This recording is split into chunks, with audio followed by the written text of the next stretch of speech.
Praise the lord. దేవునికి మహిమ కలుగును గాక. మీ అందరికీ యేసుక్రీస్తు నామములో శుభములు తెలియజేస్తున్నాను. అటు రీతిగా క్రైస్ట్ ఎవెంజలిస్ట్ మినిస్టర్ ద్వారా మీ అందరికీ వందనాలు తెలియజేస్తున్నాను. అడ్వెంట్ కాలములో దేవుని వాక్యాన్ని వినడానికి మనం అందరం సిద్ధంగా ఉందాం. లూకా సువార్త 2వ అధ్యాయము 14వ మాట, సర్వోన్నతమైన స్థలములలో దేవునికి మహిమయు ఆయనకిష్టమైన మనుషులకు భూమి మీద సమాధానము కలుగునుగాక.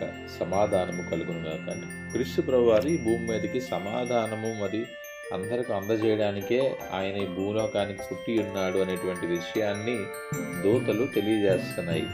మరి యేసుక్రీస్తు ప్రభువారు సమాధానానికి కర్త గనుక ఆయన జననము మనందరి జీవితాల్లో అసమాధానాన్ని విడుదల కలిగించి సమాధానాన్ని తెచ్చింది అనేటువంటి విషయాన్ని గ్రహించాలి. కాబట్టి యేసుక్రీస్తు ప్రభువారు మనకు గొప్ప వరాన్ని ఇచ్చారు.